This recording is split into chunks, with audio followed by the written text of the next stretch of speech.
নমস্কার, আপনারা দেখছেন কলকাতা টিভি। আপনাদের সঙ্গে রয়েছি আমি ইন্দ্রাণী। শুরু করছি আজকের ভোটের ক্যারাভ্যান।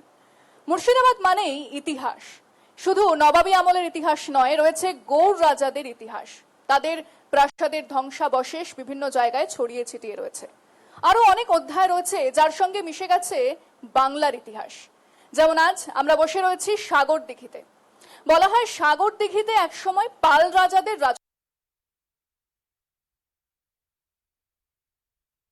দিঘির খনন করিয়েছিলেন, এবং যেটা বোঝা যায় যে হয়তো সেই দিঘির চাহিদা ছিল তখন মানুষের মধ্যে। না হলে কেনই বা এক রাজা এত বড় দিঘির খনন কার্য করাতে যাবেন, এবং কেনই বা সেই এত বড় দিঘির পেছনে তিনি পয়সা ঢালবেন। তবে যেটা দেখা যায় যে সাগর দিঘির সঙ্গে অনেক ইতিহাস রয়েছে, মুর্শিদাবাদের সঙ্গে অনেক ইতিহাস রয়েছে। তাহলে সাগর দিঘিতে আর কি রয়েছে? সাগর দিঘিতে কি কি কাজ হয়েছে? বামেরা যখন ছিল তখন সাগর দিঘির যে পাওয়ার প্ল্যান্ট, সেখানে 2টো ইউনিট চালু হয়েছে। যখন তৃণমূল এসেছে সেখানকার আরো 2টো ইউনিট চালু হয়েছে। সাগর দিঘিতে আর কি আছে? আছে স্পেশালিটি হাসপাতাল। তবে মানুষের কতখানি কাজে লাগে সেটা তো যারা উপস্থিত রয়েছেন বক্তারা তারা বলতে পারবেন। সাগর দিঘির উন্নয়ন নিয়ে আমরা কথা বলবো। তবে সাগর দিঘিতে যে পর্যটনের সম্ভাবনা ছিল সেটাও অবহেলিত হয়ে পড়ে আছে। সাগর দিঘির ইতিহাসের মতো, মুর্শিদাবাদের ইতিহাসের মতো এখানকার রাজনৈতিক ইতিহাস সেটাও অনেকখানি রয়েছে। একসময় কংগ্রেসের গড় ছিল, আমরা দেখে জানি যে। তবে তারও আগে 52 থেকে 1972 পর্যন্ত বামেদের একটা গড় ছিল, তার কংগ্রেসের এক গড় ছিল 52 থেকে 77 পর্যন্ত। তারপরে 77 থেকে 2006 পর্যন্ত বামেরা রাজ করেছে। তারপর আবার কংগ্রেস এসেছে, আবার তৃণমূল জয় করেছে। সঙ্গে একটা দলবদলের ইতিহাসও রয়েছে। সুব্রত সাহা যখন মারা যান তখন এখানে উপনির্বাচন হয়, এবং সেই উপনির্বাচনে কংগ্রেসের হয়ে যেতেন বন্দ্যোপাধ্যায়ের উন্নয়ন যজ্ঞে তিনি ঝাঁপ দেন এবং দল বদল করেন। সে থেকে তৃণমূল সেখানে রাজ করছে। পাশাপাশি তিনি আজও তৃণমূল কংগ্রেসের প্রার্থী। বিজেপির তরফ থেকে প্রার্থী রয়েছেন তাপস চক্রবর্তী, কংগ্রেসের তরফ থেকে প্রার্থী রয়েছেন অনুপ চক্রবর্তী। তিনি অনেকটাই পরিচিত মুখ এখানকার। তবে কি হতে চলেছে এই সাগর দিঘিতে সেটা তো অবশ্যই 4 মে জানা যাবে, এবং কাদের পাল্লা ভারী রয়েছে, কে হবে ভোট কাটুয়া, কারাই বা এই সাগর দিঘিতে তাদের সেই রাজ তারা জারি রাখতে পারবে। এই সমস্ত বিষয় এবং সাগর দিঘির যে সমস্ত স্থানীয় ইস্যু রয়েছে সে সমস্ত কিছু নিয়ে আমরা আলোচনা করব। যারা আমাদের সঙ্গে রয়েছেন অতিথিরা তাদের একবার পরিচয় করিয়ে দিই। তৃণমূলের তরফ থেকে রয়েছেন মুদাশির হোসেন, তাকে স্বাগত জানাবো। কংগ্রেসের তরফ থেকে রয়েছেন বাপি ব্যানার্জি, তাকেও স্বাগত জানাবো। এবং সিপিএম এর তরফ থেকে রয়েছেন সুদীপ ব্যানার্জি, তাকেও স্বাগত জানাবো। আমি প্রথমে মুদাসির বাবুর কাছে আসবো। এই যে সাগর দিঘি, তার একটা ইতিহাস এবং রাজনৈতিক ইতিহাস রয়েছে। আমরা দলবদলের প্রসঙ্গটাও বললাম। কি মনে হচ্ছে কেন মানুষ তাহলে আপনাদের দলকে ভোট দেবে এবং তৃণমূলের প্রতিনিধিকে নির্বাচিত করে বিধানসভায় পাঠাবে? কি বলবেন, মানুষের কাছে কি বার্তা নিয়ে যাবেন? নমস্কার, শুভ সন্ধ্যা। প্রশ্নের ভিত্তিতে বলতেই হয় 2011 সালে পশ্চিমবাংলায় মামাটি মানুষের সরকার প্রতিষ্ঠিত হওয়ার পর থেকে ম্যাডাম যেটা বলছিলেন সঞ্চালিকা, যে এখানে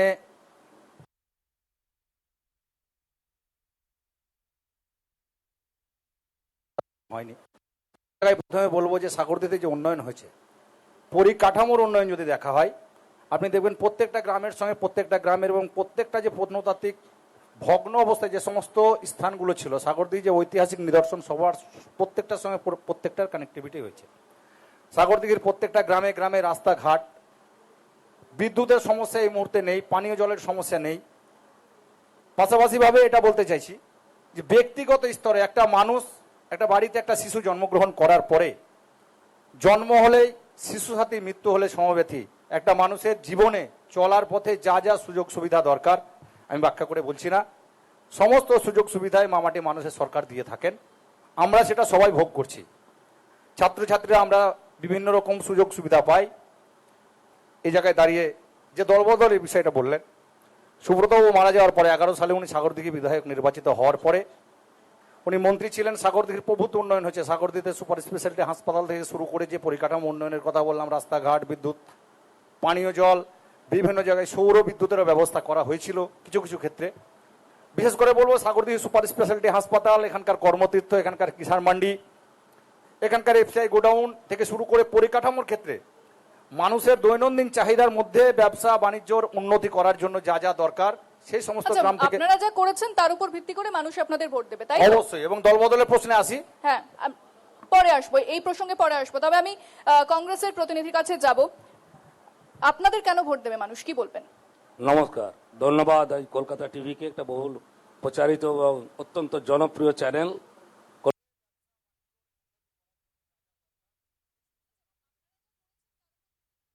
অনুষ্ঠান করার জন্য। কারণ কলকাতা টিভির একটা ইতিহাস আছে, অনেক ঘটনা তুলে ধরেছিল বিগত দিনে, যা অন্য কোনো চ্যানেলরা পারেনি। যাই হোক, আমাদেরকে কেন ভোট দেবে, কারণ এর আগে কংগ্রেসকে ভোট দিয়েছিল এবং যে প্রার্থী আজকে দাঁড়িয়েছে সে প্রার্থী হচ্ছে বেঈমান বিশ্বাস। অধীর চৌধুরী এবং কংগ্রেসের প্রত্যেকটা কর্মী এবং সাধারণ মানুষ এই মা মাটি মানুষের বিরুদ্ধে ভোট দিয়ে একটা উপনির্বাচনে সরকারের বিরুদ্ধে অধীর চৌধুরী দেখিয়ে দিয়েছিল কি করে জিতাতে হয়। মানুষ বিশ্বাস করেছিল, কিন্তু ক্ষমতা পাওয়ার লোভে নিজের ব্যবসাকে আরো বেশি প্রসারিত করার জন্য আজকে বাইরন বিশ্বাস চলে গেল, আবার দাঁড়ালো। মানুষ তোকে ভোট দেবে না। আর যেটা বলছে উন্নয়নের কথা, আমার ভাই বলল, সামনে এখানে Sagardighi hospital, super speciality hospital লেখা আছে। দেখুন, ওখানে গিয়ে অনেক অ্যাম্বুলেন্স দিয়েছে হাজার হাজার, ওখানে গিয়ে কি চিকিৎসা হয়? আপনার তো এখানেই আছে, যান গিয়ে আপনি একটু মাইকে বলুন, মাইকটা মুখের সামনে নিয়ে। হ্যাঁ, এবার বলুন। তা ওই হসপিটালে গিয়ে দেখুন কোনো চিকিৎসা হয় কিনা। একটা চিকিৎসা হয় না। রাস্তাঘাটের অবস্থা দেখুন, রাস্তাঘাটের আজকে এমন অবস্থা যে কোনো প্রসূতি মা যদি এই সাগরদিঘি হসপিটাল আসে ওইখানে ডেলিভারি হয়ে যাবে। এটা আমি বলছি না, আপনারা নিজেরা গিয়ে দেখুন। আজকে কিসের জন্য মা মাটি মানুষকে ভোট দেবে? মা মাটি মানুষের নামে। মা আজকে ধর্ষিতা, মা আজকে সন্ত্রস্ত, মাটি আজকে রক্তাক্ত, মানুষ আজকে কর্মহারা, কর্মহীন। আজকে পশ্চিম বাংলায় শুধু কিছু ভিক্ষাবৃত্তি, কিছু দান, এইসব দিয়ে চালানো হচ্ছে বাংলাকে। এই বাংলার প্রকৃত যে তাহলে উন্নয়ন, আপনাদের কেন ভোট দেবে? না হয় ঠিক আছে, আমাদেরকে ভোট দেবে। কেন ভোট দেবে না সেটা আপনি বলছেন। আমাদের রেজুলেশন আছে, আমাদের ম্যান্ডেট আছে, আমাদের লক্ষ্য আছে এই বাংলাকে, বিশেষ করে এই সাগরদিঘিকে আমরা আরো উন্নত করব। না, কি লক্ষ্য? কি লক্ষ্য? আমাদের আপনাদের লক্ষ্য কতজন হচ্ছে- আছে? কত লোক আছে? আমাদের কত লোক আছে? হ্যাঁ, আপনি কতজন বিধায়ক আছে? আমাদের বিধায়ক একটাও নেই, কিন্তু মানুষ আছে, আওয়াজ আছে। তাহলে এবার কি করে বলতে পারেন উন্নয়ন করবেন? আপনারা হেরে গেছেন, আপনারা শূন্য, কিন্তু আমরা হারিয়ে যাইনি। শুধু রাজনীতি করা মানে এই নয় যে ভোটেই জিততে হবে, গিয়ে আমাকে ওই লোকসভাতে বা বিধানসভাতে গিয়ে চিৎকার করতে হবে। মানুষের কিন্তু পাশে বিধায়ক থেকে না রাজনীতি থাকলে করবে। উন্নয়নটা করবেন কি করে? বিধায়ক না থাকলে উন্নয়নটা করবেন কি করে? সেই জন্য তো অনেক বাধাপ্রাপ্ত হয়েছি। আমাদের আমাদের আমাদের অনেক বিধায়ককে কিনে নেওয়া হয়েছে, তাদেরকে সন্ত্রস্ত করা হয়েছে। এনডিপিএস এর কেস নাম দিয়ে তার ছেলেকে অনেক মিউনিসিপ্যালিটির চেয়ারম্যান থেকে বিধায়ক কায়দকে ঠিক বাইরন বিশ্বাস যেমন করা হয়েছে টাকার লোভে, বা তাকে কোন রকম সন্ত্রস্ত করে দিয়ে, একই রকম ভাবে আজকে মানুষের প্রকৃত রায় নয়। ঠিক মানুষ আছে। চাইছে যে বিকল্প। মাঠে ঠিক আছে, বোঝা গেছে। কংগ্রেসকে ধরতে চাইছে তারা। বোঝা গেছে বাবু, বোঝা গেছে। আমি সুদীপ বাবুর কাছে আসবো। বলুন, কেন ভোট দেবে মানুষ আপনাদের? কি প্রচার করছেন মানুষের কাছে আপনারা? নমস্কার, সকলকে শুভ সন্ধ্যা। বিষয়টা হচ্ছে, আমরা সিপিআইএম পার্টির পক্ষ থেকে সকলকে অভিনন্দন জানাচ্ছি। আগামী যে সাগরদিঘি বিধানসভা নির্বাচন হতে চলেছে, ইতিমধ্যে আপনারা জানেন যে আমাদের গোটা রাজ্য নিরিখে বৃহত্তর স্বার্থে তৃণমূল এবং বিজেপিকে পর্যদস্ত করার লক্ষ্যে আমরা সিট শেয়ারিং করেছি। সাগরদিঘিতে এসডিপিআই লড়ছে। সঞ্চালিকা ম্যাডাম বলার সময় বলেছেন দীর্ঘদিন ধরে বামপন্থীদের আসন সাগরদিঘি ছিল, কিন্তু এই সময়কালের মধ্যে গোটা সাগরদিঘিতে উন্নয়নের প্রশ্নে 11টি পঞ্চায়েত নিয়ে গঠিত সাগরদিঘি বিধানসভা একদিকে অজস্র পরিযায়ী শ্রমিক কর্মসংস্থানের উদ্দেশ্যে রাজ্যের এ প্রান্ত থেকে ও প্রান্ত ঘুরে বেড়াচ্ছে, অপরদিকে আমরা লক্ষ্য করছি আমাদের বিধায়ক থেকে আমাদের সাংসদ বীর মালিক আপনারা যখন ছিলেন তখন কর্মসংস্থান ছিল? অবশ্যই ছিল। কৃষি থেকে আরম্ভ করে 1998 সাল থেকে 2011 সাল পর্যন্ত আমরা এসএসসি করেছি। শিল্প এখানে হয়েছে যাতে মানুষ চাকরি পায়, এখানে কর্মসংস্থান হয়। এসএসসি ধারাবাহিকভাবে হয়েছে, এবং যে এসএসসি তে এখনো পর্যন্ত কোনো রকম দুর্নীতি হয়নি। শিল্প কত হয়েছে বলুন না? শিল্প হয়েছে, ইনফোসিস হয়েছে। ইনফোসিস থেকে আরম্ভ করে শর্ট লেগে যত বড় বড় কারখানা এখানে আমরা সাগরদিঘির কথা বলছি। সাগরদিঘিতে পিডিসিএল হয়েছে। এবং মানুষের মান উন্নয়ন যদি প্রকৃত অর্থে হয়ে থাকে, বামপন্থীদের আমলের চেয়ে তৃণমূল কংগ্রেসের জামানায় যদি প্রকৃত অর্থে উন্নয়ন হয়ে থাকে, তাহলে গোটা সাগরদিঘি জুড়ে উন্নয়নের পাঁচালী গাইতে হতো না। উন্নয়নের পাঁচালী মানুষ উন্নয়ন এমন একটা এখানে আমরা সাগর দিঘির কথা সাগর বলছি। দিঘিতে পিডিসিএল হয়েছে এবং মানুষের মান উন্নয়ন উন্নয়ন যদি প্রকৃত অর্থে হয়ে থাকে, বামপন্থীদের আমলের চেয়ে তৃণমূল কংগ্রেসের জামানায় যদি প্রকৃত অর্থে উন্নয়ন হয়ে থাকে, তাহলে গোটা সাগর দিঘি জুড়ে উন্নয়নের পাঁচালী গাইতে হতো না। উন্নয়নের পাঁচালী মানুষ উন্নয়ন এমন একটা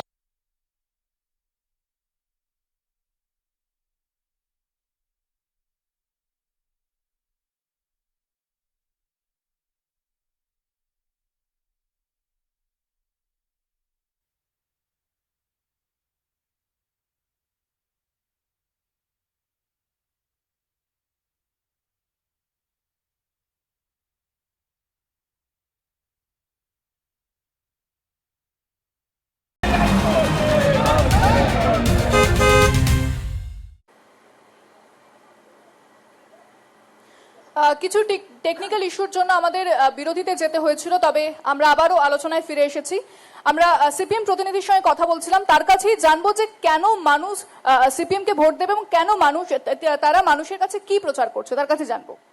মানুষ সিপিএমকে ভোট দেবে এই কারণে যে ধারাবাহিক যে উন্নয়ন বিগত 34 বছর ধরে পশ্চিমবাংলার মানুষ জানে বামপন্থীদের কর্মকাণ্ড। এই সময়কালের মধ্যে আমরা যদি দেখি, তৃণমূলের শাসনে গোটা সাগর দিঘি জুড়ে বামপন্থীদের আমলে হসপিটাল হয়েছিল, স্বাস্থ্যকেন্দ্র হয়েছিল প্রথম, এবং এই সময়কালের মধ্যে স্বাস্থ্যের হাল আপনারা থেকে যখন ধারাবাহিক উন্নয়ন করছিলেন, তাহলে মানুষ কেন ভোট দিল না? মানুষের একটা প্রত্যাশা থাকে। মানুষ ভেবেছিল যে বামপন্থীদের থেকে তৃণমূল কংগ্রেস উন্নয়ন বেশি করবে। বামপন্থীদের সরিয়ে দেওয়া হলো কেন তাহলে? সরিয়ে দেওয়া হলো মানুষের প্রত্যাশা থাকে। মানুষের প্রত্যাশা বেড়ে গেছিল যে বামপন্থীদের তৃণমূল করেছিল, প্রত্যাশা পূরণ করতে পারেনি। অবশ্যই করছি, মানুষের প্রত্যাশা শেষ নয়। মানুষ প্রত্যাশা তৃণমূল কংগ্রেসের কাছ থেকে বেশি প্রত্যাশা করেছিল, কিন্তু এই সময়কালের মধ্যে রাজ্যের মানুষ 2016-তে দিল না, 2021-এ দিল না, উল্টে শূন্য করে দিল। 2021-এ দিল না, আমরা 2021 সালে তৃণমূল কংগ্রেসের যে এখন প্রার্থী তাকে সঙ্গে করে তাকে জিতিয়ে গোটা রাজ্যের বুকে দৃষ্টান্ত স্থাপন করেছিল যে সিপিএম একমাত্র দল যেটা গোটা পশ্চিমবাংলার বুকে সাগর দিঘিতে তৃণমূলকে হারানো যায়, তার দৃষ্টান্ত স্থাপন করেছিল গোটা সাগর দিঘি বুকে।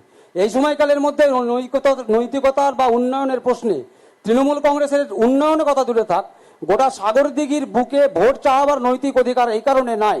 তার কারণ অজস্র পরিযায়ী শ্রমিক থেকে আরম্ভ করে আমরা বামপন্থীদের এটাই আমরা প্রচার করছি, যদি বামপন্থীদের সরকার বাংলা জুড়ে হয়, প্রত্যেক পরিবারে। তাহলে গতবার কংগ্রেসের সঙ্গে জোট করে লড়লেন, তাহলে এবারে সেরকম করছেন কেন? এবার আমরা জোট চেয়েছিলাম, অজানা কারণে কংগ্রেস জোট করেনি, সেটা আলাদা বিষয়, সেটা কংগ্রেসের অভ্যন্তরীণ বিষয়, এটা আমি কিছু বলতে চাইছি না। কিন্তু আমরা এই সময়গুলোর মধ্যে মানুষকে বলতে চাইছি, আমরা পরিবার প্রতি প্রত্যেক পরিবারকে তার গুণগত মান অনুযায়ী কর্মসংস্থান হবে, প্রত্যেকটা কৃষককে 3000 টাকা করে দেওয়া হবে, এবং আজকে রাজ্যে যে অজস্র ব্যাঙের ছাতার মতো অজস্র স্বনির্ভর গোষ্ঠী গজিয়ে উঠেছে, তাদেরকে ভোট ব্যাংকে রূপান্তরিত করা হয়েছে। আমরা 20 লক্ষ যে আমাদের গোটা রাজ্যে যে সমস্ত মায়েরা আছে তাদের প্রত্যেকদের আর্থিক অনুদান দিয়ে তাদেরকে স্বনির্ভর করা হবে, এটা আমরা রাজ্যের উন্নয়নের সাথে প্রচার করছি যদি বামপন্থীরা ক্ষমতায় আসে। ঠিক আছে, বোঝা গেছে। এবার আমি পরের যে প্রশ্ন রাখবো সেটা হচ্ছে যে প্রধানমন্ত্রী থেকে স্বরাষ্ট্রমন্ত্রী অমিত শাহ তারা বারবার এ রাজ্যে আসছেন, প্রচার করছেন, এবং তাদের প্রচারে একটাই প্রসঙ্গ উঠে আসছে, সেটা হচ্ছে অনুপ্রবেশকারী, রোহিঙ্গা, ঘুষপেটিয়া, এবং তারা দাবি করছেন যে এ রাজ্যে তারা নাকি জনবিন্যাস বদলে দিচ্ছে। আমি তাহলে যারা প্রতিনিধি রয়েছেন রাজনৈতিক দলের তাদের কাছে যাই এবং তাদের মতামত জানি। কি বলবেন যে এই যে অমিত শাহ বারবার করে দাবি করছেন, প্রধানমন্ত্রী দাবি করছেন যে যেভাবে অনুপ্রবেশ হচ্ছে এবং ঘুষপেটিয়া এ রাজ্যে চলে আসছে এবং এ রাজ্যে জনবিন্যাস বদলে দিচ্ছে, আপনার কি মত? দেখুন, বিজেপির একটা সুচারু পরিকল্পনার মধ্যে এটা পড়ে। ওনারা পশ্চিমবাংলার শুধু নয়, সারা ভারতবর্ষের ডেমোগ্রাফিও ভুলে গেছে। নিজেরা ভারতবর্ষকে একটা অংশে আমেরিকার কাছে বিক্রি করে দিয়েছে, বন্ধক লাগিয়ে দিয়েছে। ভারতবর্ষের 2-3 জন শিল্পপতির কাছে ভারতবর্ষের সমস্ত সম্পদকে দিয়ে আমেরিকার সঙ্গে তাদের গোপন বোঝাপড়া ডিল করিয়ে ভারতবর্ষটাকে আমেরিকার কাছে বন্ধক দিয়ে ভারতবর্ষের যে ডেমোগ্রাফি বা পশ্চিমবাংলার যে ডেমোগ্রাফি, এটা বুঝতে হবে। এখানে ঘুষপেটি আসার সম্ভাবনা নেই, কারণ এই পশ্চিমবঙ্গের মধ্যে মুর্শিদাবাদ একটা জেলা, যে জেলা 1947 সালে 15 আগস্ট ভারতবর্ষ স্বাধীনতা লাভ করেছিল, কিন্তু মুর্শিদাবাদ জেলা দুদিন পরে অর্থাৎ 17 আগস্ট মুর্শিদাবাদ জেলা এখানকার মুসলিম নেতারা, তৎকালীন মুসলিম জনসংখ্যা বেশি থাকার কারণে তৎকালীন মুসলিম নেতারা বুঝেছিলেন যে মুর্শিদাবাদকেও পশ্চিমবাংলার সঙ্গে নিয়ে যাওয়া দরকার। তাই পদ্মা তীরবর্তী যে এলাকাকে টার্গেট করে বিজেপি বারবার আজকের দিনে এসআইআর নামে পশ্চিমবাংলার সর্বস্তরের মানুষকে, এখানে আমি হিন্দু মুসলমান বলবো না, সর্বস্তরের মানুষকে হয়রানির মধ্যে ফেলে দিয়ে গতকালকে সুপ্রিম কোর্ট পরিষ্কারভাবে বলেছে ভারতবর্ষের অন্যান্য রাজ্যে যেখানে এসআইআর হচ্ছে, স্পেশাল ইন্টেনসিভ রিভিশন যেখানে হচ্ছে, সেখানে লজিক্যাল ডিসক্রিপেন্সি অর্থাৎ যুক্তিযুক্ত অসঙ্গতি বলে কোনো কাগজ সেখানে নেই। সেখানে জুডিশিয়ারির কোনো প্রশ্ন আসছে না, সেখানে অ্যাডিশন ডিলিশনের কোনো প্রশ্ন আসছে না। 2002 সালে যাদের ভোট ছিল তারা সেখানে থাকছেন। কিন্তু পশ্চিমবাংলার ক্ষেত্রে যেটা দেখলাম আপনার নেত্রী যখন সংসদে গিয়ে অনুপ্রবেশের কথা বলেছিলেন তখন কি হলো? দেখুন, সে সময়ের প্রেক্ষিতটা আলাদা ছিল। সে সময় বর্ডারটা খোলা ছিল, সে সময় অনুপ্রবেশ ছিল, কিছুটা ক্ষেত্রে অনুপ্রবেশ থাকলেও থাকতে পারে, কিন্তু সে সময় বর্ডারটা খোলা ছিল। ভারতবর্ষের আজকের দিনে যে কড়াকড়ি বাংলাদেশ বা অন্যান্য দেশের সঙ্গে যাতায়াতের ক্ষেত্রে যে না কড়াকড়ি না, সেটা ছিল তখন তো না। তিনি বলেছিলেন যে অনুপ্রবেশকারীরাই ভরে গিয়েছে এবং তারাই সিপিএম কে ভোট দিয়েছে।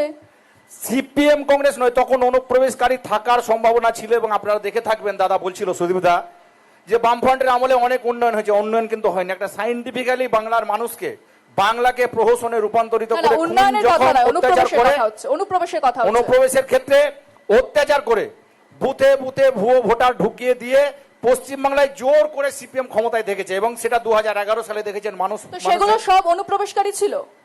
অনুপ্রবেশকারী সব ছিল না, অনুপ্রবেশকারী ছিল সে কথা বলছি না, কিন্তু 2011 সালের যে প্রেক্ষিত, সেই যে নির্বাচন সেটা দেখেছেন সেন্ট্রাল ইলেকশন কমিশনের কড়াকড়ির কারণে পশ্চিমবাংলায় যখন দেখা গেল সিপিএম সন্ত্রাস করতে পারলো না, ভোট লুট করতে পারলো না, তখন কিন্তু পশ্চিমবাংলার মানুষ সিপিএমকে, বামফ্রন্টকে পশ্চিমবঙ্গ থেকে ছুড়ে ফেলে সেখানে তৃণমূলকে, মামাটি মানুষের সরকারকে প্রতিষ্ঠিত করলো। আজকের দিনে যেটা হচ্ছে স্পেশাল ইন্টেনসিভ ডিভিশনের কারণে পশ্চিমবাংলার একটা পিছড়ে বর্গের, অনুন্নত সংখ্যালঘু এবং সংখ্যাগুরু দুই সম্প্রদায়ের, হিন্দু এবং মুসলমান দুই সম্প্রদায়ের মানুষকে হয়রান করা হচ্ছে। ঘুর পথে পশ্চিমবাংলায় রাষ্ট্রপতি শাসন জারি করে পশ্চিমবাংলার ক্ষমতাকে কেড়ে পশ্চিমবাংলার মানুষকে পরাধীন ঠিক আছে। করার পরিকল্পনা করছে বিজেপি সরকার। ঠিক আছে, বোঝা গেছে। আমি কংগ্রেসের কাছে যাব। এই যে প্রধানমন্ত্রী থেকে স্বরাষ্ট্রমন্ত্রী তারা আসছেন, এ রাজ্যে প্রচার করছেন এবং তারা বারবার করে যে অনুপ্রবেশকারীদের প্রসঙ্গ আনছেন এবং তারা বলছেন যে পশ্চিমবঙ্গের যে জনবিন্যাস সেটা তারা পাল্টে দিচ্ছে। কি বলবেন, আপনার কি তাহলে মতামত? আগ্রাসনী ভূমিকা আমেরিকার মতন, আমেরিকার কাছ থেকে শিখেছে নরেন্দ্র মোদী, অমিত শাহ। তাদের যেমন তেমন করে ক্ষমতাতে, টাকাতে দেখিয়ে মানুষের কাছ থেকে ভোট নেওয়ার চেষ্টা করছে এবং তারা ক্ষমতায় আসতে চাইছে। ঠিক এই জায়গাতে কংগ্রেস, তৃণমূল না, কংগ্রেস এবং রাহুল গান্ধী তারা আজকে সবচেয়ে বেশি অপোজিশন করছে বিজেপির বিরুদ্ধে। বিজেপি একটা সাম্প্রদায়িক দল, একইভাবে তৃণমূল কিন্তু এদের সঙ্গে পাল্লা দেওয়ার চেষ্টা করছে যাতে বিজেপি যেভাবে যাচ্ছে সেই জুতোয় পা গলিয়ে। আজকে ভাবুন ডেভেলপমেন্টের কথা কোথায়, আজকে অনুপ্রবেশকারী। আজ যদি অনুপ্রবেশকারী থেকে তার দায় কাদের? তার দায় তো কেন্দ্রীয় সরকারে, বিএসএফ নেই। না, আপনারা কেরলে সিপিএম কে বলছেন বিজেপির বি টিম, আর এখানে তৃণমূলকে বলছেন বিজেপির বি টিম। ইয়েস বলছি। তাহলে এরা সবাই বিজেপির বি টিম, আপনারাই একমাত্র বিজেপির বিরুদ্ধে আমরা একদম লড়ছেন। বিজেপির বিরুদ্ধে স্টেট লড়াই করছি, স্টেট ড্রাইভ দিচ্ছি আমরাই। কিভাবে লড়ছেন? সাম্প্রদায়িকতার বিরুদ্ধে। কিভাবে? রাহুল গান্ধী দেখতে পাচ্ছেন না? আজকে তো মুর্শিদাবাদ আপনার পাশে এসেছে, এসে কিভাবে বললো যে আমি যদি মনে করি যে নরেন্দ্র মোদীর পলিটিক্যাল লাইফকে আমি স্পয়েল করে দেবো, আমি 2 মিনিটের মধ্যে করতে পারি। এপিস্টন ফাইল তার হাতের কাছে রাখা আছে। না না, একের পর এক স্ট্রেট আপনারা হাঁটছেন বিজেপির কাছে। যেভাবে যে সমস্ত রাজ্যগুলো আপনারা হেরেছেন বিজেপির কাছে, সেখানে কংগ্রেসের সংগঠন কোথায় এবং কংগ্রেস তাহলে এটা নিয়ে কি বলবে? শুনুন, কিছু কিছু সময় এমন ভাবে কিছু একটা জিনিস তোলা হয় হিটলারের কায়দায়, মানুষ তাতে বিভ্রান্ত হয়। কংগ্রেস সেখানে বিজেপিকে হারাতে পারছে না, বাংলায় কিভাবে তৃণমূল তাহলে আটকে রাখছে? বিজেপিকে হারাতে পারছে না। আজকে বিজেপি আটকে আছে পশ্চিমবাংলায়, কংগ্রেসের মতন একটা রাজনৈতিক দল আছে বলে ধর্মনিরপেক্ষ। আজকে বিজেপি যে কটা সিট পেয়েছে তৃণমূলের জন্য পেয়েছে। কংগ্রেসকে সেখানে শাসনে থাকতে হবে, কংগ্রেস কোথায় রয়েছে? কংগ্রেস শাসনে নেই, শাসন ব্যবস্থা যাওয়ার জন্য তো মানুষের কাছে দরবার করছি আমরা। আজকে শোনা, আপনি যেটা উন্নয়নের কথা বললেন, এই মুর্শিদাবাদ জেলায় বা এই পশ্চিমবাংলায় আজকে ডব্লিউপিটিসিএল যেটা সাগর থেকে থার্মাল পাওয়ার, আজকে প্রণব মুখার্জি সিপিএম। না, আপনি প্রসঙ্গ থেকে সরে যাচ্ছেন। সরে যাচ্ছি না। অনুপ্রবেশকারীদের দায় দায়িত্ব কাদের বলুন? কেন্দ্রীয় সরকারের, তার সঙ্গে সঙ্গে রাজ্য সরকারের। আজকে যত পাচারকারী থেকে আরম্ভ করে সবচেয়ে বেশি হয়েছে এই তৃণমূল বিজেপির জমানায়, সবচেয়ে বেশি পাচারকারী। অনুপ্রবেশকারী কি জানতো না কেন্দ্রীয় সরকার? এত বড় বড় কথা, নরেন্দ্র মোদী ঘুষবেটিয়া, অমিত শাহ ঘুষবেটিয়া। তাহলে ঘুষবেটিয়া যদি বসেই আছে, তোমরা কেন আইডেন্টিফাই করে তাদেরকে একটা একটা করে করছো না? তোমরা কি করলে আসামে? তাহলে তাহলে বহরমপুরে অধীর চৌধুরী সাইকেল বাহিনী কি করতো? অধীর চৌধুরী কি করতো? সাইকেল বাহিনী কি করতো তাহলে অধীর সাইকেল চৌধুরী? বাহিনী, সাইকেল বাহিনী কোনো অধীর চৌধুরী ছিল না। এটা আপনার কাছে ভুল বার্তা আছে। আচ্ছা, আপনি তাহলে তথ্যটা জানেন, কি তথ্য জানেন তাহলে? কোনো না, সাইকেল বাহিনী ছিল না, সে ছিল মোটর সাইকেল বাহিনী। কারণ তখন কিছু উশৃঙ্খল ছেলে। আচ্ছা, তাহলে আমি সাইকেল থেকে কারণ- মোটরসাইকেল করে দিই, সেটা হ্যাঁ, সেটা কি ছিল? সেটা কি ছিল না? মোটরসাইকেল তাহলে কি হতো তাহলে বলুন? Let me finish. বহরমপুরের মোটরসাইকেল ছিল অধীর রঞ্জন চৌধুরী দর্পে ঘুরেছে, তাকে রবিনহুডের আখ্যা দিয়েছিল তখনই। কারণ ওখানে কিছু দুষ্কৃতিকারী, না, এই বর্ডার থেকে ডিম কলগেট কিভাবে বাংলাদেশে কিছু যেত? নক্সালাইজড, কিছু বাইরের লোক এসে বহরমপুরকে তারা জর্জরিত করেছিল, আতঙ্কগ্রস্ত করেছিল, ছিনতাই তুলেছিল, মেয়েদের নিরাপত্তা ছিল না। সেটা অধীর চৌধুরী নিজে হাতে ওই বুলেট গাড়ি চালিয়ে রাতের অন্ধকার সমস্তকে নিরাপত্তা দেওয়ার ব্যবস্থা করতো। সেখানে কোনো আতঙ্কগ্রস্ত ছিল না। ঠিক আছে। তাহলে বহরমপুর মানুষ, আজকে মুর্শিদাবাদের মানুষ আজকে ঠিক আছে, অধীর চৌধুরীকে ভালোবাসতো না। বোঝা গেছে। আমি আপনার কাছে আসবো। এই যে প্রসঙ্গ নিয়ে আমরা কথা বলছি, ঘুষপেঠিয়া, রোহিঙ্গা, অনুপ্রবেশকারী, অনেক প্রসঙ্গ উঠে আসছে এবং অনেক পরিসংখ্যান উঠে আসছে এবং তারা নাকি এখানকার জনবিন্যাস বদলে দিচ্ছে। কি বলবেন আপনি, কতটা একমত? বিষয়টা হচ্ছে, শুনুন, বিষয়টা হচ্ছে বিজেপি এমন একটা দল, বিজেপি হচ্ছে উগ্র সাম্প্রদায়িক দল, যে দল গোটা ভারতবর্ষ জুড়ে সাম্প্রদায়িকতার বিষ ছড়িয়ে দিয়ে, বিশেষ করে পশ্চিমবাংলা জুড়ে হিন্দু এবং মুসলিমের মধ্যে বিষ ছড়িয়ে দিয়ে সাম্প্রদায়িকতার বাতাবরণ সৃষ্টি করছে। আমাদের বিরোধী দলনেতা রটিয়ে দিয়েছিল সংবাদ মাধ্যমের মাধ্যমে যে ভারতবর্ষে পশ্চিমবাংলায় 2 কোটি রোহিঙ্গা ঢুকেছে। আমার একটা প্রশ্ন, গোটা পশ্চিমবাংলা যদি 2 কোটি রোহিঙ্গা ধরে থাকে, তাহলে খাদ্য সংকট দেখা দিত গোটা পশ্চিমবাংলা, যেটা দেখা হয়নি। আমার একটা বলার আছে এই মুহূর্তে, 1998 সালে যখন তৃণমূল কংগ্রেসের জন্ম হয়, স্বাধীনতার পর পশ্চিমবাংলায় এই 2 দল বিরোধী আসন এবং সরকারি আসনে অবস্থান করছে, যেটা আরএসএস দ্বারা পরিচালিত একটা তৃণমূল এবং বিজেপি। একমাত্র এসআইআর হচ্ছে এইটাই বার্তা, মুসলিম দিকের কাছে বার্তা, যে হিন্দুদের মুসলিমদের ভয়ে বিজেপিকে তাড়ানোর জন্য আমাকে ভোট দাও। এটা হচ্ছে তৃণমূল কংগ্রেসের, বিজেপির হচ্ছে যৌথ তাহলে আপনারা প্ল্যান। কি অটল বিহারী আডবাণীর সঙ্গে মিটিং করেননি? অটল বিহারী আদবানিতে মিটিং করার বিষয়টা মন্ত্রিসভা সম্পূর্ণ চালাননি? আলাদা। সরকার চালাননি? না, সেরকম রেকর্ড নাই। মমতা ব্যানার্জির আছে। মমতা ব্যানার্জি বাজপেয়ী মন্ত্রিসভার সদস্য ছিলেন। কি বলছেন আপনি এই বাজপেয়ী- কথা? বামপন্থীরা কখনোই বাজপেয়ী মন্ত্রিসভার সদস্য ছিলেন না। পিভি আমি সিং দায়িত্ব নিয়ে মন্ত্রিসভায় বলছি। কারা সমর্থন করেছিলেন? ইন্দ্রজিৎ গুপ্ত মন্ত্রী ছিলেন না তিনি? আমি সিপিএম এর কথা বলছি আপনাকে। আমি সিপিএম এর কথা বলছি। আমি সিপিএম তো সিপিএম কি বাইরে থেকে সমর্থন করেনি? সিপিএম বাইরে থেকে সমর্থন করেছিল ইউপিএ 1 এবং ইউপিএ 2 সরকারকে, যার নেতৃত্বে ছিল মনমোহন সিং সরকার, যার প্রধানমন্ত্রী তারা ছিলেন কি মনমোহন হাত ধরে সিং। ব্রিগেডে মিটিং করেনি? সেটা অন্য বিষয়। সেটা হাত ধরে মিটিং করা সেটা মানে তাহলে অন্য বিষয় পশ্চিমবাংলার হবে কেন? ওটা সেটা অন্য চিত্ত- বিষয় হবে কেন? পশ্চিমবাংলার বিষয়টা হচ্ছে একটা রাজনৈতিক দলকে সরাতে গিয়ে একটা বৃহৎ স্বার্থে করতে জন্য কিছু কিছু সিদ্ধান্ত নিতেই হয়, এখানে কিছু করার থাকে না। না, আপনাদের সাধারণ সম্পাদক তিনি পদত্যাগ করেছিলেন, পি সুন্দরাইয়া পদত্যাগ করেছিলেন। তিনি কেন করেছিলেন তাহলে? তখন একটা অন্য প্রসঙ্গ ছিল, তখন তো অন্য রাজনৈতিক প্রসঙ্গ ভাবে কেন তাহলে? অন্য প্রসঙ্গ ছিল। ওটা এখন তিনি তো বলেছিলেন রাজনৈতিক। যে বিজেপির সঙ্গে যাওয়া ঠিক নয়। শুনুন, রাজনীতিতে শেষ কথা বলে কিছু হয় না। রাজনীতিতে শেষ কথা বলে কিছু হয় না। সেই তথ্যটি আপনি পড়েননি? অবস্থানগত পরিবর্তন নিয়ে সিদ্ধান্ত নিতেই হয়, এটা বাস্তব কথা। বাস্তবের উপর দাঁড়িয়ে বামপন্থীরা দলের রাজনীতি সাধারণ সম্পাদক করেন। তিনি পদত্যাগ করছেন। দলের সাধারণত সে ব্যক্তিগতভাবে তার মতামত প্রকাশ হয়নি, তিনি পদত্যাগ করতে পারে, কিন্তু দলের অবস্থানটা স্পষ্ট ব্যক্তিগতভাবে আবার ছিল। কি? বলুন। দলের অবস্থানটা স্পষ্ট ছিল, তখনকার সিদ্ধান্ত, তখনকার যে রাজনৈতিক ঠিক আছে। পটভূমিকা। ঠিক আছে, বোঝা গেছে। আমি আপনার কাছে আসবো। এই যে অনুপ্রবেশ এবং ঘুষপেঠিয়া নিয়ে কথা হচ্ছে, কংগ্রেস যে অভিযোগটা করছে যে যতটা কেন্দ্র সরকারের দায় দায়িত্ব রয়েছে, সেখানে রাজ্য সরকারের ভূমিকাও প্রশ্নের মুখে পড়ছে। কি বলবেন? আমি আপনার প্রশ্নের আগে একটা কথা উত্তর দিতে চাই। শ্রদ্ধেয় বাপিদা, তার সঙ্গে আমি দীর্ঘদিন রাজনীতি করেছি। উনি একটা কথা বলেছেন আমাদের বিধায়ক সম্পর্কে, বেঈমান বিশ্বাস।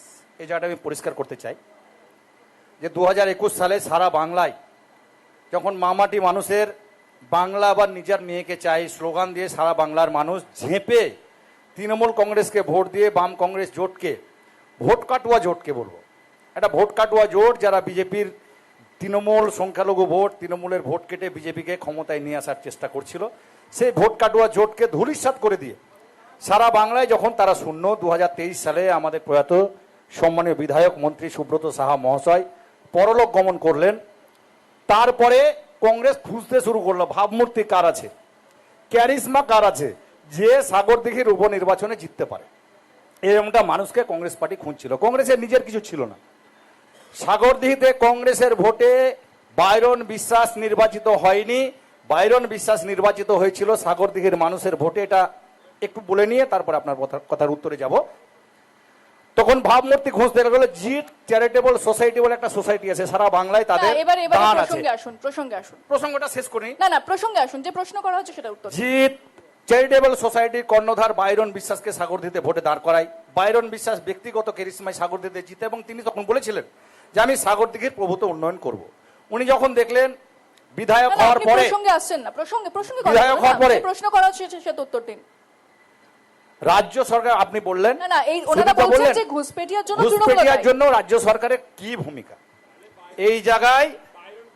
আসবো এখন না এখন আপনি কংগ্রেসের ভোটে বাইরন বিশ্বাস জিতেনি, মানুষের ভোটে বাইরন বিশ্বাস জিতেছিলেন এবং ব্যক্তিগত কেরিশমায় জিতেছিলেন।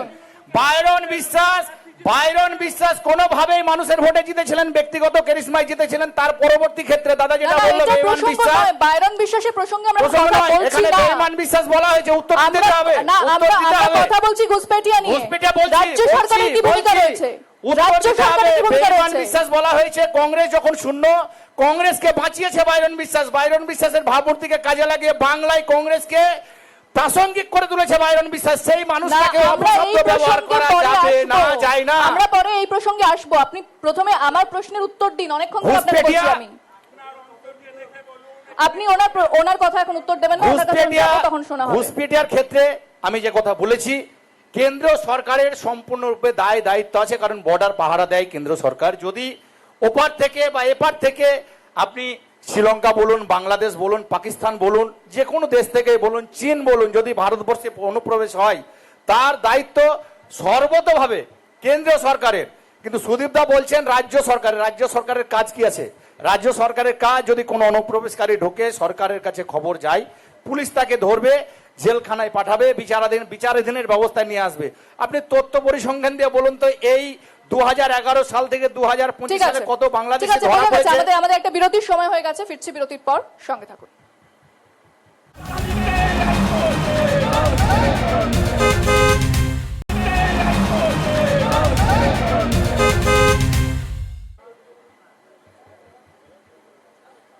ফিরে এলাম বিরতির পর, এবং যে আলোচনায় বলতে হয় এসআইআর প্রসঙ্গ। এই মুর্শিদাবাদে প্রায় 11 লক্ষ মানুষের নাম বাদ গেছে। তাহলে কি তাদেরকে ছাড়াই নির্বাচন হবে?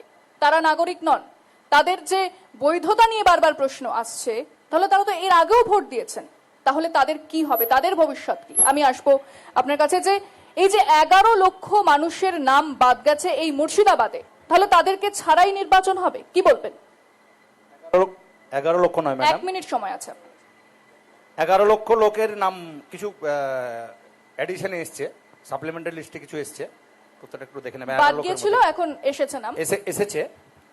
আমি অল্প সময় এটা উত্তরটা দেব। দেখুন, আমাদের বাংলার মাটি মানুষের নেত্রী মুখ্যমন্ত্রী মমতা বন্দ্যোপাধ্যায় বাংলার মানুষের দুর্দশার অবস্থা দেখে, বাংলার মানুষকে বিজেপি যেভাবে পরিকল্পিত করে ভোটার থেকে বাদ করে বাংলায় জোর করে শাসন ক্ষমতায় আসতে চাইছে, সেটা উপলব্ধি করে উনি সুপ্রিম কোর্ট পর্যন্ত নিজে গেছেন, লড়াই করেছেন এবং বাধ্য করেছেন কোর্টকে যে জুডিশিয়ারিকে দিয়ে এই সমস্ত লজিক্যাল ডিসক্রিপেন্সি এবং ডিলিশন ভোটারকে, যাদের তাদের হিয়ারিং করে ট্রাইব্যুনাল গঠন করে বিভিন্ন জজ সাহেবদের অধীনে তাদের হিয়ারিং করে, যারা প্রকৃত বৈধ ভোটার, আমরা অবৈধ ভোটারের পক্ষে নই, ঘুষপেটিয়ার পক্ষে নই, কিন্তু যারা প্রকৃত বৈধ ভোটার 2002 সালে নাম ছিল, তারপরে নাম ছিল, বাবা মায়ের নাম আছে, বারবার যারা ভোট দিয়েছেন তারা যাতে ভোট দিতে পান তার ব্যবস্থা করেছেন। কিন্তু এখনো দেখছি ভারতবর্ষের একটা অত্যাচারী নির্বাচন কমিশন, যে ভারতবর্ষের স্বশাসিত যত সংস্থা ছিল সমস্ত সংস্থাকে বিজেপি ক্ষমতায় আসার পর আমরা লক্ষ্য করে দেখছি, ইডি থেকে সিবিআই থেকে শুরু করে ভারতবর্ষে যত অটোনমাস সংস্থা ছিল, স্বশাসিত কেন্দ্রীয় সংস্থা ছিল, সবকে জোর করে দখল করে যেখানে মানুষের রায় বিজেপির বিপক্ষে যাচ্ছে সেখানকার মানুষের উপর স্টিম রোলার চালাবার ব্যবস্থা করছে। ঠিক আছে। তাই গণেশ কুমার জোর করে এখনো মানুষকে আটকে রেখে বাংলায় ঘুরপথে ঠিক আছে, বোঝা গেছে। বিজেপি, কিন্তু বিজেপি সফল হবে না। হয়ে গেছে আপনার, 1 মিনিট ওভার হয়ে গেছে। আমি আপনার কাছে আসবো বাবু, যে এই যেভাবে প্রায় মুর্শিদাবাদে এখানে 11 লক্ষ মানুষের নাম বাদ যাচ্ছে এবং কয়েক লক্ষ মানুষের নাম বাদ গেছে, তাদের ছাড়াই নির্বাচন হবে, তারা নাগরিক নন দেশের। এর 1 মিনিট সময়। প্রথম প্রতিবাদ করেছিল এসআইআর নিয়ে আমাদের রাহুল গান্ধী, তখন কিন্তু তৃণমূল সাপোর্ট করেনি। এবং এসআইআর জন্য সবচেয়ে বড় সুপরিকল্পিতভাবে দেখুন জম্মু কাশ্মীরের অনন্তনাগ জেলা আর এই পশ্চিমবাংলা হচ্ছে মুর্শিদাবাদ জেলা সবচেয়ে জনঘন না না, জ্ঞানেশ কুমারকে তো ইমপিচ করেছে তৃণমূল, আপনারা সই করেছেন। মুসলিম জনঘন অবস্থিত এলাকা এবং পরিকল্পিতভাবে এটা বাদ দেওয়া হয়েছে মুসলিমদেরকে ডিপ্রাইভ করার জন্য, মুসলিমদেরকে নাগরিকত্বকে হারানোর জন্য। এর প্রথম প্রতিবাদ করেছিল আমাদের রাহুল গান্ধী, সর্বাধিক রাষ্ট্রনায়ক আমাদের, এবং অধীর রঞ্জন চৌধুরী। প্রত্যেক কেন 10 লক্ষ হিন্দুদেরও তো ভোট গেছে, তারাও তো বাদ গেছে, তাদেরও নাম বাদ গেছে। অল্প সংখ্যক 17 লক্ষ মুসলমান এবং 10 লক্ষ হিন্দু। হ্যাঁ, হিন্দুটা কম গেছে এবং তাদের আবার অনেক এসে গেছে তাদের পরে জুডিশিয়ারে, কিন্তু মুসলিমদের পার্সেন্টেজটা অত্যন্ত বেশি। আর যারা হিন্দুদের বাদ গেছে, আমি কোনো সম্প্রদায়কে বলতে চাই না হিন্দুদের বাদ গেছে কি, কোনো একটু বানান টানান ভুল হলে বাদ দেয়নি। আর একটা মতিউর রহমান থেকে এমও থেকে যে হয়েছে সংসার বাদ দিয়ে দিয়েছে, তার যে 2000 সালে নাম ছিল, টাউন ছিল, ওগুলো দেখার দরকার নাই। এটা তো পরিকল্পিতভাবে বিজেপিকে ঠেকাতে তৃণমূল পারবে না, ক্ষমতা নাই। কারণ এমন জিনিস ওটাকে স্ক্যাম করে দুর্নীতি করে বসে আছে, বেশি করলে পরে অমিত শাহ টুটি ধরবে। নরেন্দ্র মোদী ভালো, অমিত শাহ খারাপ, মমতা ব্যানার্জি কথা। এটা একমাত্র পারে এসআইআর থেকে আরম্ভ করে এই সব ব্যভিচার, এই সব অন্যায় অত্যাচার, সংবিধান বিরোধী কাজ একমাত্র রাহুল গান্ধী ভারতীয় জাতীয় কংগ্রেস পারে। তার জন্য ভারতীয় জাতীয় কংগ্রেস দরকার লড়াই করছে। সুদীপ বাবু, আপনার মতামত বলুন। বিষয়টা হচ্ছে এসআইআর প্রশ্নে আমাদের যে রাজ্য সম্পাদক মোহাম্মদ সেলিম সুপ্রিম কোর্টে মামলা করেছিলেন, কিন্তু আমার যে একটা বলার প্রশ্ন, যে রাজ্যের ভূমিকা নিয়ে তামিলনাড়ু সরকার এবং কেরালা সরকার যখন রাজ্য বিধানসভায় একটা বিল পাস করতে আমরা এসআইআর মানছি না, তাহলে পশ্চিমবাংলা সরকার এত সংখ্যাগরিষ্ঠতা থাকা সত্ত্বেও কেন একটা বিল পাস করে গেল না যে এসআইআর আমরা পশ্চিমবাংলা বুকে মানছি না? আসল কথা দ্বিচারিতা বিজেপি এবং তৃণমূল কংগ্রেসের মধ্যে যে দ্বিচারিতা, ওয়াকআপ সংশোধন বিল মানছি না, ওয়াকআপ বিল হলো, এসআইআর মানছি না, এসআইআর হলো। এখন উনি বলছে ডিটেনশন ক্যাম্পে কেউ থাকবে না, তার মানে ডিটেনশন ক্যাম্পে উনি করতে দিবেন। আসল কথা এই যে গোয়েবেলস নীতির হচ্ছে, গোয়েবেলস হচ্ছে তথ্য সম্প্রচার মন্ত্রী ছিল হিটলারের। একটা মিথ্যা কথাকে বারে বারে জনমানসে প্রচার করার মধ্যে দিয়ে সে সত্যকে রূপান্তরিত করার মরিয়া প্রচেষ্টা করছে। তা এই নেত্রী আমাদের এখন এই যে ডিটেনশন করতে দেব না উনি বলেছেন, বিভিন্ন কর্মসভাতে বলছেন। তাহলে এসআইআর এর বিরোধিতাটা ঠিক কে কে করছে? এসআইআর এর আমরা বিরোধিতা করছি। বিষয়টা হচ্ছে এই যে 2002 সালে সাগর দিঘির 70,000 মানুষ, আপনারাই বিরোধিতা করছেন? অবশ্যই বিরোধিতা করছি, কারণ 70,000 মানুষ করছে না। এসআইআর এর বিরোধিতা করছি, এই কারণে করছি 70,000 শুধুমাত্র কি আপনারাই বিরোধিতা করছেন, আর কোন রাজনৈতিক দল এসআইআর এর বিরোধিতা করছে না? আমার প্রশ্ন তা না, রাজনৈতিক দল বিরোধিতা করছে, কিন্তু বিরোধিতার মধ্যে লোক দেখানো এবং নাটকীয়তা এবং তার মধ্যে যে একটা গোপন পরামর্শ, তাহলে আমরা জনমানুষকে একটা কথা বলতে চাইছি। বিরোধী, তাই তো? অবশ্যই জনমানুষে আমরা একটা বার্তা দিতে চাইছি। আমরা দাবি করছি, এখনো দাবি করছি, যে সমস্ত বৈধ ভোটারের নাম বাদ গিয়েছে তাদের নাম নথিভুক্ত করে ভোট প্রক্রিয়া শুরু হোক, এটা আমরা দাবি করছি। ঠিক আছে, বোঝা গেছে। আমি আবার আলোচনায় ফিরবো, তবে আরো একটা বিরতির সময় হয়ে গিয়েছে, সঙ্গে থাকুন।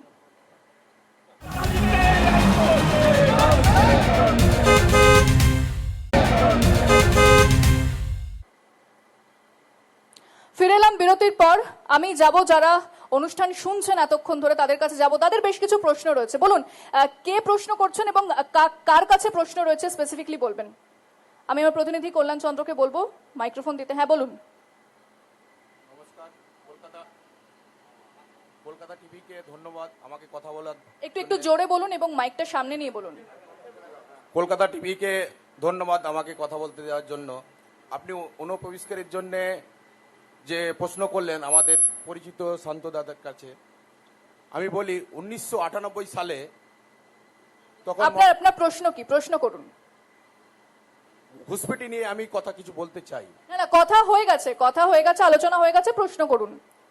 আমি তৃণমূলকে প্রশ্ন করতে যাই যে তৃণমূল উন্নয়ন নিয়ে যে ভোট চেয়ে বেড়াচ্ছে, তিনি উন্নয়ন কি করেছে? তার বিধায়ক ঠিক আছে, উন্নয়ন কিছুই করেননি। আমাদের এখনো কাবিলপুরে বলেছিলেন, প্রতিশ্রুতি দিয়েছিলেন, এখনো কাবিলপুরের ভোটের আগে এখনো অবধি রাস্তা কোনো হয়নি, মেরামত হয়নি। কাবিলপুরে এখনো মানুষ উজুট খেয়ে পড়ে যাচ্ছে, গাড়ি অ্যাক্সিডেন্ট হয়ে মারা যাচ্ছে অনেক লোক। ওখানে রাস্তার মেরামত করার প্রতিশ্রুতি ঠিক আছে, দিয়েছিলেন, সেটা ঠিক আছে, এখনো বোঝা অবধি গেছে হয়নি। আপনার প্রশ্ন। কোনো উন্নয়ন নাই মুদাসির বাবু আমাদের উত্তর দিন। সাগরদিঘি আপনি উত্তর দিন। ব্লকে। প্রশ্নটার উত্তর এইভাবে আসে যে কাবিলপুরের রাস্তা নিয়ে সমস্যা ছিল, এটা সত্য, আমরা অস্বীকার করে যাব না। কিন্তু আমরাই বলেছিলাম যে বিধানসভা নির্বাচনের আগে কাবিলপুরের রাস্তার কাজ শুরু হবে, কাজ হবে। আপনার কাছে মনে হয় তথ্য নেই, আজকের ডেটে ওখানে র্যান্ডাম কাজ চলছে। 12 ফুটের রাস্তা ছিল, 18 ফুটের রাস্তা করা হচ্ছে। এলাকাবাসীর কিছু সমস্যার কারণে মাঝে মধ্যে সে রাস্তার কাজে বাধা বিপত্তি আসছে। এই মুহূর্তে কাজ চলছে, শুধু কাবিলপুরের রাস্তা নয়, আপনি উত্তর থেকে দক্ষিণ, পূর্ব থেকে পশ্চিম, যে জায়গায় ছিলাম যে বাইরন বিশ্বাস উন্নয়ন করার কথা বলে পশ্চিমবাংলার, বলবো না, সাগরদীর মানুষকে কথা দিয়েছেন উন্নয়ন করব, এবং বাইরন বিশ্বাসের ভাবমূর্তিকে কাজে লাগিয়ে কংগ্রেস প্রাসঙ্গিক হিসেবে সাগরদীঘিতে প্রার্থী দিয়েছিল। এই ভোট কাটুয়া জোট, তার সঙ্গে ছিল সিপিএম। তারা কিন্তু অপ্রাসঙ্গিক বর্তমান সময়ে, যেদিন থেকে বাইরন বিশ্বাস তৃণমূলে জয়েন করেছে, সাগরদীঘিতে উন্নয়নের জোয়ার বইছে। আপনি না, তাহলে আপনি যদি- বলছেন যে কাবিলপুরে কাজ হচ্ছে। কাজ চলছে, 12 ফুটের রাস্তা ছিল 18 ফুটের হচ্ছে। শুধু তাই নয়, অপরদিকে ঘুরিনা থেকে বিনোদ, মানে 5 বছরে হয়নি, এখন হচ্ছে। 5 বছরে নয়, কাজ ওই এলাকার কিছু সামাজিক সমস্যার কারণে কাজটা বন্ধ হয়েছিল। জায়গার সমস্যা, পারিপার্শ্বিক সমস্যা, জল জমার ঠিক আছে, সমস্যা, বেশ। এই কারণে কাজ বন্ধ ছিল, কাজ এই মুহূর্তে বেশ, চলছে। বোঝা গেছে। আর কেউ প্রশ্ন করবেন? বলুন। নমস্কার, ধন্যবাদ কলকাতা টিভিকে। প্রশ্ন করবেন, হ্যাঁ, প্রশ্ন- বক্তব্য না। প্রশ্নটা হচ্ছে যে কংগ্রেসের এতই দুরবস্থা, প্রার্থীকেও আনতে হচ্ছে বাইরে থেকে আর বক্তাকেও আনতে হচ্ছে বাইরে থেকে, আর সিপিএম এর এতই দুরবস্থা যে তৃণমূল থেকে ধার করে প্রার্থী করতে হচ্ছে আর নিজেরা প্রার্থী দিতে যাচ্ছে না, শেষে এক সাংপ্রদায়িক দলের সঙ্গে জোট বাঁধতে হচ্ছে। ঠিক আছে, বলুন, উত্তর দিন। অদ্ভুত ব্যাপার। বোধহয় যে প্রশ্ন করলো জানে না যে বাইরন বিশ্বাসের বাড়ি হচ্ছে আমাদের লোকসভার মধ্যেও না, বাইরন বিশ্বাস বাইরের লোক। সেই বাইরন বিশ্বাস পরিচয় হলো না, আর মনোজ চক্রবর্তী বাইরের হয়ে গেল, যেখানে ডিস্টেন্সটা কাছে। বাইরন বিশ্বাসের বাড়ি হচ্ছে আপনার শামশেরগঞ্জ বিধানসভায়, আর উনি সাগরদিঘি থেকে এসছে। সেদিন আমরা দাঁড় করাই, সেদিন বাইরন বিশ্বাস খারাপ ছিল, আজকে বাইরন বিশ্বাস ভালো হয়ে গেল। বাইরন বিশ্বাস বাইরের লোক, আজকে বলতে পারছো না। সেদিন তোমরা বলেছো বাইরন বিশ্বাস বাইরের লোক, আজকে তোমাদের ঘরের লোক হলো। এ প্রশ্নকর্তা নিজেই জানে না। তাহলে আপনাদের প্রার্থী কি ঘরের লোক? আপনাদের প্রার্থী কি ঘরের লোক? আমাদের প্রার্থী মুর্শিদাবাদ জেলা কংগ্রেস কমিটির সভাপতি। Not only that, say minister ছিল এবং 3 বারে সে বিধায়ক। তাকে তার কিন্তু কোথাকার লোক? পলিটিক্যাল আছে। কোথাকার লোক? সে বহরমপুরের লোক। আমরা তো বলছি, আমরা ওদের মতন এরকম সত্যের অপলাপ করি না। ওরা বলতে পারছে না বাইরন বিশ্বাস বাইরের লোক, আমরা বলছি। বনসাকে আমরা এনেছি, তার সততা, সে বেইমানি করবে না, সে কোথাও যাবে না, সে তার প্রমাণ রেখেছে অতীত দিনে। তাকে মারা হয়েছিল বহরমপুরের রাজপথে, তথাপি সে কোনোদিন ঠিক আছে, পরিবর্তন বোঝা গেছে। করেনি। আমি যার জন্য আপনার কাছে মনসাকে যাবো। আনা হয়েছে। আপনাদের বিরুদ্ধে অভিযোগ আপনারা নাকি সাম্প্রদায়িক দলের সঙ্গে হাত মিলিয়েছেন। আসবো। বিষয়টা হচ্ছে, আমরা তৃণমূলের প্রতিনিধি যেটা বললেন, 2011 সালের প্রেক্ষাপট আমরা যদি দেখি, মমতা বন্দ্যোপাধ্যায় তখন বামপন্থীদের সরাবার জন্য কামতাপুরী থেকে সমস্ত বিচ্ছিন্নতাবাদী শক্তি এবং নকশাল থেকে আরম্ভ করে সবারই সঙ্গে জোট করে বামপন্থী থেকে সরাবার চেষ্টা করেছিল। এসডিপিআই কোনোভাবে সাম্প্রদায়িক দল নয়। আপনারা তো আজকে হাত মিলিয়েছেন। আমরা সাম্প্রদায়িক দল এসডিপিআই নয়, হাত মিলিয়েছি তৃণমূল এবং বিজেপিকে বৃহত্তর স্বার্থে। এসডিপিআই কেরালায় সাম্প্রদায়িক, আর এখানে সাম্প্রদায়িক নয়। এসডিপিআই হিন্দু রাষ্ট্রে দাবি করে কেরালায় না, সাম্প্রদায়িক, আর এখানে এসডিপিআই সাম্প্রদায়িক মুসলিম নয়। রাষ্ট্রে দাবি করে না, এসডিপিআই পশ্চিমবঙ্গ থেকে বেরিয়ে যাওয়ার কেরালাতে দাবি তো করে না। আপনারাই ওকে, এই দলকে সাম্প্রদায়িক বলেছেন। এসডিপিআই সাম্প্রদায়িক দল নয়, আমরা বৃহত্তর স্বার্থে কেরালাতে পশ্চিমবাংলা, তো আপনারাই বলেছেন, কেরালাতেই তো বলেছেন, তাহলে পশ্চিমবঙ্গের ক্ষেত্রে আলাদা কি করে হয়? পশ্চিমবাংলায় আমাদের বৃহত্তর স্বার্থে কেন তৃণমূল কংগ্রেস এবং মানুষ তাহলে বিজেপিকে মানুষ সরাবার জন্য বিভ্রান্ত হচ্ছেন আপনাদের দ্বারা? 2011 সালে তো মমতা বন্দ্যোপাধ্যায় কামতাপুরীর সঙ্গে জোট করেছিলেন, নকশালদের সঙ্গে জোট করেছিলেন, যারা বিচ্ছিন্নতাবাদী। আজকের প্রশ্নটার উত্তর দিন। আজকের প্রশ্নটার উত্তর দিন যে কেরালাতে তো এসডিপিআই কে আপনারাই বলেছেন যে সাম্প্রদায়িক দল। এসডিপিআই আমার যতটুকু জানি, আমরা যতটুকু গুগল না, আমরাও মনে করি যে SDPI সাম্প্রদায়িক শক্তি নয়। এসডিপিআই সমাজতন্ত্রে বিশ্বাস করে, আমরা সিপিআইএম সমাজতন্ত্রে আমরাও বিশ্বাস বলছি করি। না যে এসডিপিআই কোনো সাম্প্রদায়িক দল। তাহলে আর কেন কেরালায় তাহলে বলছেন? আরেকটা কথা যেটা বহিরাগত তাহলে প্রার্থী কথা কেরালায় হচ্ছে, বলছেন কেন? তাহলে এখানে অন্য কথা আমাদের বলছেন, কেরালায় অন্য কথা। আমাদের মহাজোটের প্রার্থী সাগরদিঘির প্রার্থী, তিনি তৃণমূল কংগ্রেস ত্যাগ করে এসডিপিআই এর পতাকা ঠিক আছে। করেছে। সভাপতি ঠিক আছে, কখনো, ঠিক আছে। আমি আরেকটা বোঝা বলতে গেছে, না, বোঝা গেছে, বোঝা গেছে। সভাপতি কোনো সময় কোনো ব্যক্তিগত দলীয় স্তরে হয় না। সভাপতি হয় জনগণের সভাপতি, সাংসদ হয় জনগণের সাংসদ, এমএলএ প্রতিনিধি হয়, একটা মানুষ যখন ঠিক আছে, সংসদে হয় আপনার তখন সেই সমস্ত উত্তর জনগণের বুঝে হয়। গেছি। আরো একটা বিরতির সময় হয়েছে, ফিরছি বিরতির পর, সঙ্গে থাকুন।